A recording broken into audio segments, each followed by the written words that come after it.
가라사대 가라. 이 사람은 내 이름을 이방인과 임금들과 이스라엘 자손들 앞에 전하기 위하여 택한 나의 그릇이라. 아멘. 아멘. 오늘 저는 나의 택한 그릇이라 하는 제목을 가지고 나왔습니다. 기도드리겠습니다. 사랑의 하나님 아버지 감사합니다. 저는 오늘 나의 택한 그릇이라 하는 제목으로 말씀을 전하기 위해서 이 단에 섰습니다. 더럽고 추한 이 몸을 주님이 그릇이라 일컬음을 주시고 정말로 주님께서 귀히 여기시는 정말 이런 그릇으로 되게 해주시려고 애쓰시는 주님의 그 성의를 무시하고 때로는 주님 앞에 정말 제대로 설 수도 없는 이런 행함을 가지고 살았습니다. 주님께서는 나에게 구하라고 간구하라고 하셨습니다. 그러면 흔들어서 흘러 넘치도록 주신다고 하였습니다. 작은 그릇이 아니라 주님께서 들어쓰시는 귀한 큰 그릇을 마련하기 위해서 노력하는 저희들이 될 수 있게끔 해주실 줄 믿사오며 예수 그리스도 이름 받들어 감사하며 기도드리옵나이다. 아멘. 로마가 기독교 국가로 된 동기는 바로 밀라노 이 혁명 때 이렇게 되었습니다. 기독교 국가로 신앙의 자유를 인정했던 콘스탄틴 대제 아버지는 원래 그 기독교를 너무나 탄압하고 기독교에 대해서 너무나 압박을 감했기 때문에 기독교 사람들이 온전히 신앙생활을 할 수가 없었어요. 기독교인들은 재산을 다 뺏기고 관직을 뺏기고 정말 직장을 다 잃어버리고 거지처럼 이렇게 바깥에 내몰린 상태에서 살았어요. 그런데 그 콘스탄틴 대제의 아버지가 보니까 자기 산하에 있는 이런 일하는 사람들 중에서도 기독교를 믿는 사람들이 상당수가 있었어요. 그렇기 때문에 황제가 그들을 불러놓고 너희들 기독교를 택하든지 아니면 관직을 택하든지 두 가지 중에 한 가지를 택하라고 했어요. 그러니까 그 속에 많은 사람들이 기독교를 택하고 관직을 버렸어요. 근데 이 황제가 계속 이렇게 사람들을 보니까 기독교를 버린 사람, 관직을 위해서 기독교를 버린 사람들의 얼굴은 계속 근심 걱정과 그 무슨 시름 있는 이런 얼굴을 하고 다녔고 또 정말 사람들 앞에 서면 아주 비굴한 자세 그대로를 살았어요. 하지만 비록 그 돈은 없고 못 살아도 기독교를 택하고 관직을 버린 사람들은 정말로 행복한 생활을 한 그 얼굴에 늘상 웃음이 넘치고 정정당당한 이런 생활을 했어요. 그래서 황제는 고민을 하다가 드디어 결심을 내린 것입니다. 신앙을 지키기 위해서 관직을 포기했던 그런 사람들을 다 불러다 놓고 다시 정치를 시작했어요. 그랬더니 그 나라는 정말로 세계에 이름할 수 없는 큰 나라로 발전하게 되었고 그 나라는 무적의 그런 국가가 되었어요. 정말 결국 그 아들인 콘스탄틴 대제 때 로마 제국은 기독교를 인정했고 기독교의 자유를 주게 되었어요. 관직을 빼앗기면서도 신앙을 지킨 이 믿음의 사람들 때문에 결국은 그들은 비록 직장을 빼앗기고 관직을 다 빼앗겼지만 그들이 지킨 신앙 때문에 이 로마 제국이 결국에는 기독교 국가가 되게 되는 것입니다. 우리 모두는 정말로 신앙생활을 하면서 지키기 힘들고 어려운 이런 환경에 있을 때 오히려 믿음을 더 굳건히 지켜야 돼요. 우리가 환경이 어렵다 해서 믿음을 저버리고 아유 내 생활이 이런데 무슨 신앙생활은 무슨 신앙생활 해봐야 내인데 뭐 잘해지는 게 있어? 이렇게 말을 해도 이득부터 챙기는 이런 말을 하면 안 됩니다. 우리가 생기는 게 없어요. 우리가 신앙생활을 하다 보면 나도 모르게 정말 이렇게 나를 위해서 정말 모든 것을 베풀어 주시는 주님의 은혜가 항상 내 옆에 감돌고 있잖아요. 아멘. 그런 걸 모르고 내 앞에 내가 내한테 잘해지는 게 있어 이렇게 자신이 모든 것을 거기에다 빗대놓고 말하는 이런 사람들이 있습니다. 요즘에는 교회에 다니는 것도 무슨 큰 죄를 짓고 사는 것처럼 교회 다닌다면 벌레 취급한대요. 왜? 저 사람들 그 교회 맨 코로나가 득실거려서 안 돼. 이렇게 이런 생활을 하면서 식당에 가서도 마음대로 큰 소리로 기도도 못하게 합니다.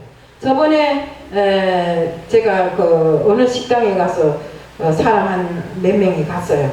그래서 나보고 기도하라 해서 기도를 큰 소리를 했어요. 그러니까 그 옆에 있는 사람이 좀 말을 줄이라고 그러더라고요. 왜 말을 줄여요? 하나님 앞에 드리는 내 마음인데. 그래 놨더니 말 못하고 가만히 있더라고요. 이렇게 식당에 가서도 이제는 기도도 마음대로 못하게 이렇게 이러한 세상이 되었습니다. 더군다나 요즘 세월에 큰 교회에서는 정말 오른발을 들라면 오른발 들고 춤추라 하면 오른발 들고 춤추고 왼발 들고 춤추라 하면 왼발 들고 춤추고 두 발 다 들고 춤추는 두 발 다 들고 춤추는 서커스탄의 이 코끼리처럼 우리 교회가 지금 다 그렇게 돼 있어요. 나라에서 어떻게 하라면 어떻게 하고 나라법을 따라야지 이러면서 하는데 물론 이 나라에 소속된 교회라서 나라법도 따라야 돼요. 그렇지만 나라법을 따른다 해서 하나님을 버리고 하나님의 법과는 상관없이 이렇게 살면 안 된다 이겁니다. 교회의 정체성을 잊고 정말로 죽은 물고기가 물에 떠내려가듯이 이 세상의 풍파에 시달려서 세상을 잃고 정말 자기 정체성을 잃고 물에 떠내려가는 정말 급류에 휩쓸려가는 우리들이 되면 안 된다 이겁니다. 우리가 사도행전 9장은 사도 바울의 삶의 진정한 전환점이 된 아주 중요한 내용입니다. 기독교는 한마디로 말해서 변화의 종교입니다. 기독교 역사의 그 인물들 중에 가장 큰 변화는 사도 바울의 그 변화입니다. 바울은 다미색으로 가는 이런 길에서 주님을 영접했어요. 아멘. 정말 하나님이 계시를 받아서 신약 성경의 13권을 기록했고 유럽 복음화의 결정적인 초석이 된 것이 바로 바울의 변화입니다. 정말 바울 한 사람의 변화가 이토록 굉장한 변화의 역사가 일어나고 정말 세계 복음화의 씨앗이 되어서 정말로 세계로 복음이 전해지는 이런 역사적인 환경이 마련된 것도 바로 이 사도행전 9장이 있습니다. 우리가 본래 바울은 예수님을 만나기 전에는 그 이름이 사울이었는데 사울이라는 소리는 큰 자라는 뜻이에요. 그 큰 자라는 뜻을 가진 사울이 예수를 굉장히 핍박을 했어요. 유대인들은 하나님과 구약 성경만 믿고 신약 성경 유대인들에게는 없어요. 그러니까 결국에는 예수님이 없는 것입니다. 그들은 끝까지 예수님을 인정을 하지 않았어요. 하나님만 인정한 겁니다. 예수님을 인정하지 않은 메시아를 기다리면서도 예수는 그저 선지자의 한 사람으로만 생각하고 그들은 이렇게 예수를 막 핍박했던 것입니다. 사울은 율법에 정통한 가말리엘 문화생이기도 하지만 율법학자이고 바리새인인데 지금으로 말하면 최고의 명문 중에 명문 출신이었어요. 사울처럼 당시 종교 지도자들은 사법권과 판결권을 다 가지고 있었어요. 근데 사울은 당시 기독교를 가장 핍박하던 사람 중에 한 사람이었어요. 만일 그토록 쫓는 사람을 만나면 물은 남녀를 막론하고 다 잡아다 막 때리고 이렇게 했어요. 예, 정말 그 도는 하나님이 또 그리스도 예수를 믿는도 언약을 우리가 말하는데 그 도를 믿지 아니한 것이 바로 사울이었어요. 사울은 정말로 하나님을 믿는 사람들을 핍박하고 또 핍박하고 가장 핍박을 심하게 한 사람 중에 한 사람이었어요. 근데 그런 사울을 바로 하나님이 그를 변화시켜서 쓰시는 것입니다. 결국 기독교 역사의 한 인물로 큰 획을 그은 사람이 되었습니다. 아나니아가 사울에 대한 이야기를 자세히 이렇게 들려주는데 사도행전 9장 13절 14절에 보면 주여 이 사람에 대하여 여러 사람에게 들었는데 그가 예루살렘의 주의 성도들에게 적지 않은 해를 끼쳤습니다. 여기서도 주 이름 부르는 모든 자를 결박한 권세를 가지고 있습니다. 말하자면 사람들이 그를 우려해서 하는 소리입니다. 무섭다고 말하는 소리입니다. 예. 사도행전 9장 15절에 이자도 읽었지만 그런데 주님은 사울을 이방인과 임금들과 이스라엘을 위하여서 나의 택한 그릇이라 했어요. 예수님을 만나기 전에 예수를 가장 핍박하던 사람이 사울이었는데 예수께 붙잡혀 기독교 역사의 한 획을 끊는 이런 사역자가 된 것입니다. 우리 모두가 가진 모든 조건들이 주님을 만날 때 가장 가치 있고 역동성 있는 그릇으로 쓰임 받는다는 것을 알아야 합니다. 우리 이 한국 역사에 보면 양아치 김두희라는 사람이 있었는데 그 사람은 전도를 한창 하는 로즈 선교사의 말씀을 듣고 예수 천당 지옥 마귀 지옥을 외치면서 엄청난 시운사로서 쓰임을 받았어요.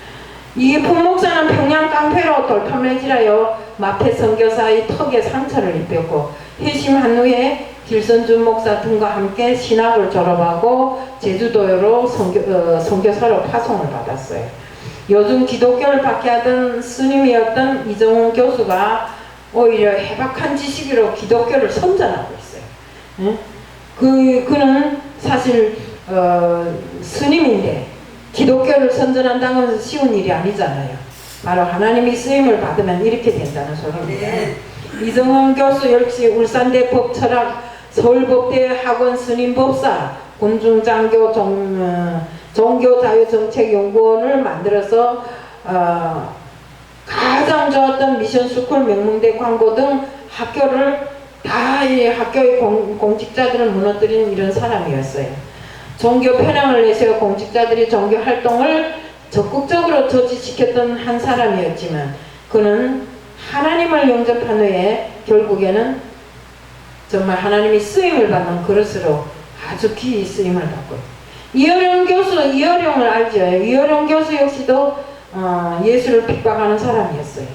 주님을 만난 후에 지금은 지성적 논리로 기독교를 변정하고 있어요. 계속 만나는 사람마다 기독교에 대해서 선전하고 있다 이 소리입니다. 그러면 사울은 어떻게 변화되었을까요? 우선 빛이 사울을 변화시켰어요. 빛이 알죠? 사도행전 9장 3절에 보면 사울이 길을 가다가 다메섹에 가까이 이르더니 홀연히 하늘로부터 그 빛이 그를 둘러 비추는지라. 지금 다메섹으로 가는 사울은 예수 믿는 사람들을 핍박하러 가던 길이었어요. 그는 예수 믿는 사람들을 잡아 가두고 막 고문하고 난리를 쳤던 사람이었어요. 근데 다메섹으로 가던 도중에 하늘로부터 강한 빛이 내려왔어요. 비쳤어요. 햇빛보다 더 밝은 빛인데 그거는 밤도 아니고 낮 시간이었어요. 하늘로부터 내려온 빛은 얼마나 강했던지 햇빛보다 더 강한 빛이라고 그는 표현을 했어요. 고린도전서 15장 8절에 보면 이 빛을 참 빛이 되신 그리스도의 빛이요 부활의 영광의 빛이라고 했습니다. 하나님의 영광을 위한 빛이 사울에게 비침해 그를 변화시키고 우리에게 비춰올 때 우리의 인생도 역시 변화를 시켜줍니다. 이 빛은 어둠을 몰아내는 생명의 빛입니다. 어떻습니까? 어둠이 아무리 강한 것 같아도 빛에 이길 수 있어요? 못 이기잖아요. 빛이 비치면 어둠은 저절로 사라져 가게 돼 있어요. 우리 이 안에도 깜깜한데 불을 팍 켜놓으면 어둠이 물러가잖아요.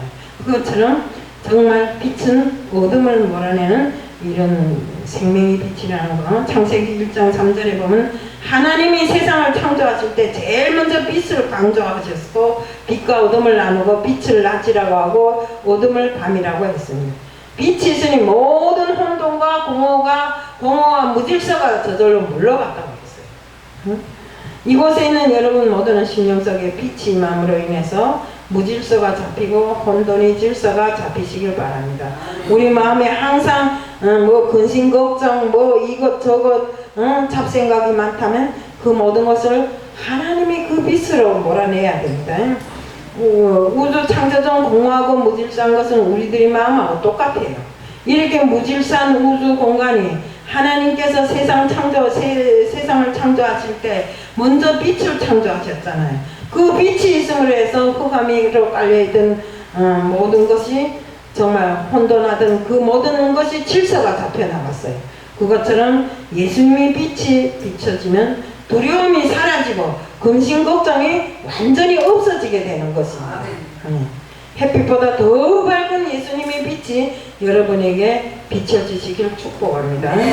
성령의 빛이 비춰서 이 땅에는 모든 사람들을 새 사람으로 변화시켜 주기를 우리는 항상 기도해야 됩니다. 하늘로부터 비춰온 이 빛은 주님이 빛이요 성령이 빛이었습니다. 이 빛이 사울에게 비춰왔고 그로 인해서 사울에게 심령의 변화가 일어나고 삶에는 기적 같은 이런 변화가 일어났어요. 원수 마귀는 악한 영이고 어둠의 영이라 빛이 오면 물러가게 되어 있어요. 하나님이 빛이 오셔야 어둠이 물러납니다. 이 빛이 사울에게 그대로 비쳤기 때문에 사울이 어땠습니까? 그 빛 앞에 꼬꾸라졌잖아요. 사울이 꼬꾸라진 건 뭐입니까? 그에게는 모든 무질서와 죄와 모든 것이 다 하나님 앞에 다 엎어졌다 그 소리입니다. 그가 그렇게 꼬꾸라짐으로 해서 하나님이 변화시킨 사람 중에 한 사람이 바로 사울인 것인데 정말 이 빛으로 인해서 사울은 눈이 멀었어요. 눈은 떴으나 아무것도 볼 수 없는 이런 상태였어요. 이 빛이 비춰올 때 사울은 새 사람이 되었고 어둠을 청산하고 하나님 앞에 쓰임받는 자가 된 것입니다. 아멘.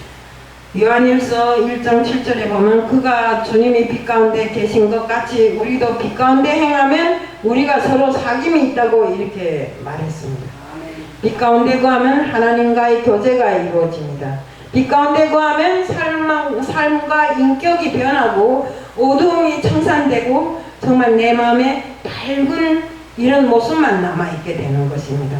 사울에게 이 비춰온 빛 때문에 사울이 엎어진 것 같이 우리도 역시 하나님 앞에 하나님이 그 빛으로 우리 마음의 모든 어둠을 몰아내고 청산하고 하나님의 앞에 엎어지는 이런 사람들이 다 돼야 됩니다.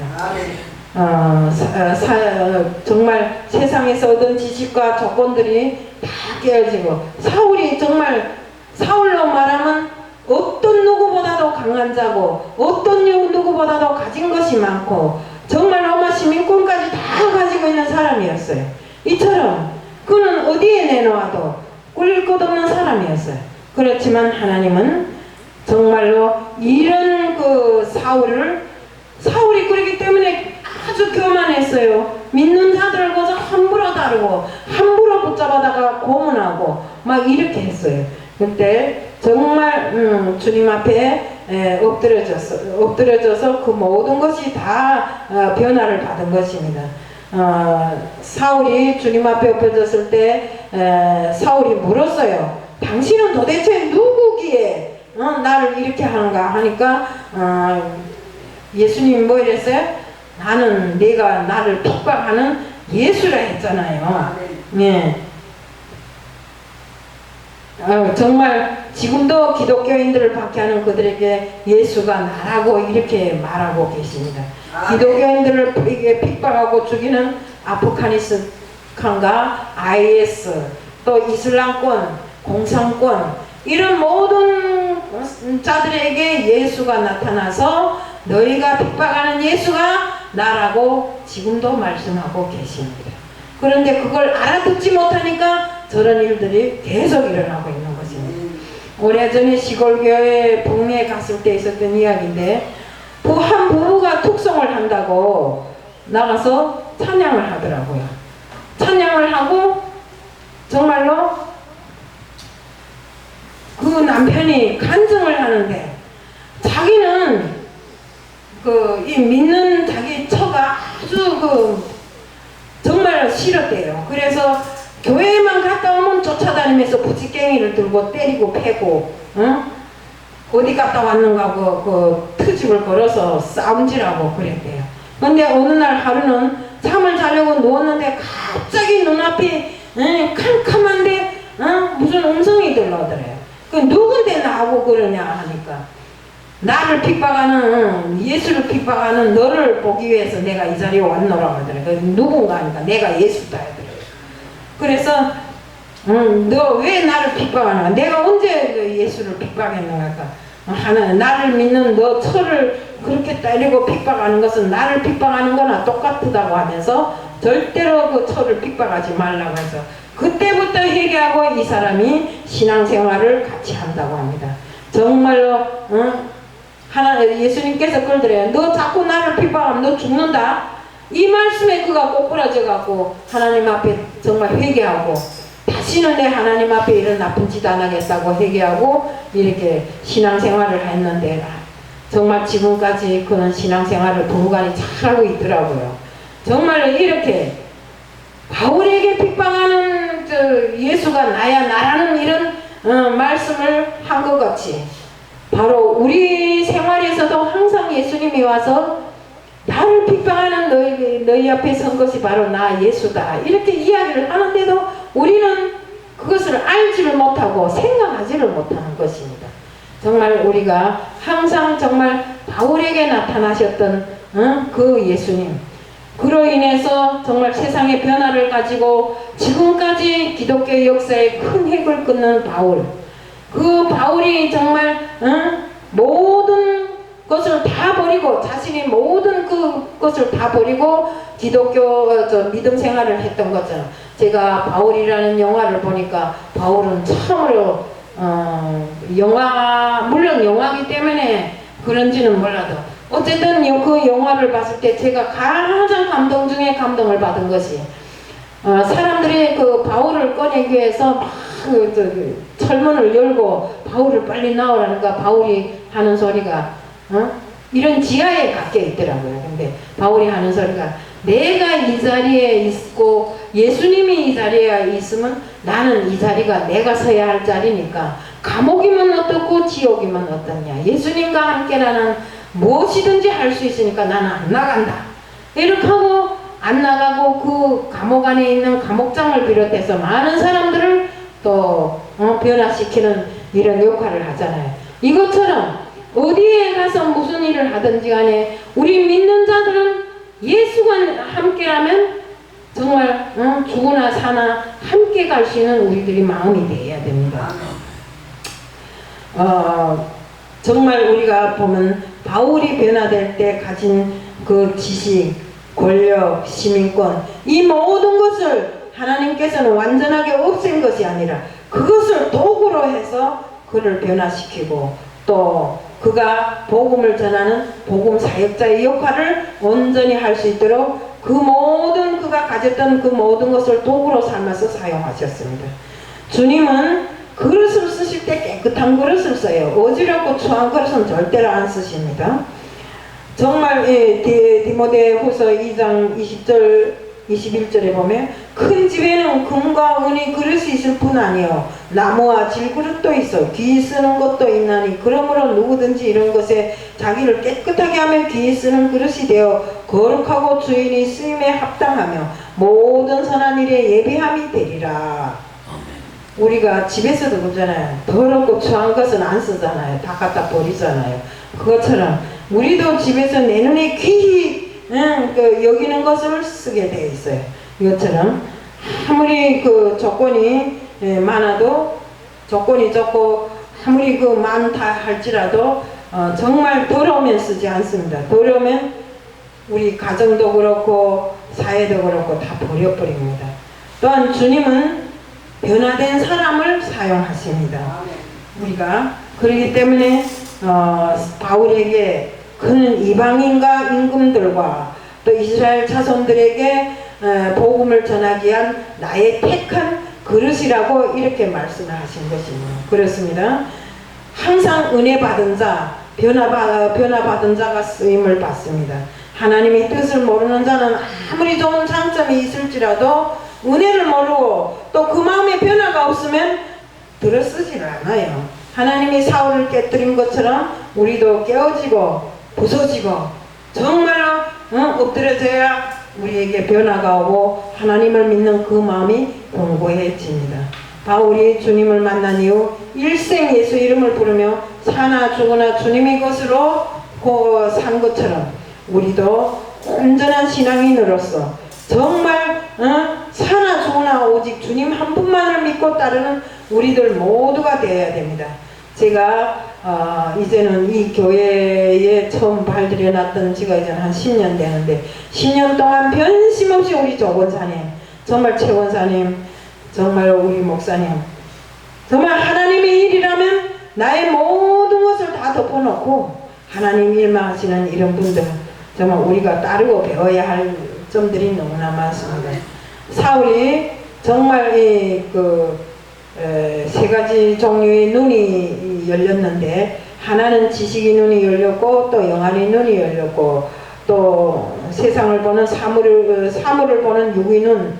이게 눈이 세 가지가 있는데, 제일 먼저 열린 것이, 엎어졌을 때 열린 것이 영안의 눈이었어요. 그 눈에서 비늘 같은 것이 벗겨지니까 세상을 보게 되고, 하나님을 알게 되고, 이렇게 함으로 해서 그때부터 하나님이 들어쓰시는 주의 종이 된 것입니다. 정말 그 사울이 영안의 눈이 열렸을 때 그는 세상에 대고 자랑하는 것이 오직 십자가밖에 없었어요. 엄청난 지식을 자랑하던 그가 주님을 자랑하게 되었고, 로마 시민권을 자랑하던 그가 천국의 시민권을 자랑하는 사람이 되었습니다. 가치관이 달라지고 또 세계관이 달라지면서 인생의 자랑거리조차도 달라지게 된 것입니다. 우리도 그렇습니다. 어느 사람은 보니까 뭐 어쩌다가 말이 딸리면 내가 누군지 아냐, 내가 누구하고 똑같은 목사인 줄 아냐. 근데 그 사람을 아무리 둘러봐도 누구하고 똑같은 목사지 별다른 건 없더라고요. 우리가 이렇게 살면 안 됩니다. 세상껏 내가 옛날에 임금을 했다면 뭐 하겠습니까? 하나님 자녀로 되었을 때는 그 모든 것을 다 버려버리고 오로지 하나님 자녀로서 온전한 마음을 가지고 그 믿음이 변하지 않는 이런 사람으로 세상을 살아가야 되는 것입니다. 우리가 흔들리지 않는 신앙의 뿌리를 가진 이런 삶의 중심에 서서 항상 정말 하나님이 나를 위해서 사시는 것처럼 우리 모두는 하나님이 나의 생활이 중심이 되어서 이렇게 살아가야 되는 것입니다. 그러므로 영적 생활이 점점 성숙해지고 그리스도의 분량까지도 성장한 우리 이런 신앙인으로 되어야 되는 것입니다. 우리들 모두 정말 하나님이 정말 기뻐 받으시는 온전한 그릇, 깨끗한 그릇이 되어 하나님과 동행하는 삶을 사시기를 주님 이름으로 축복합니다. 사랑의 하나님 아버지 감사합니다. 오늘도 주님이 택한 그릇에 대해서 이야기를 하였습니다.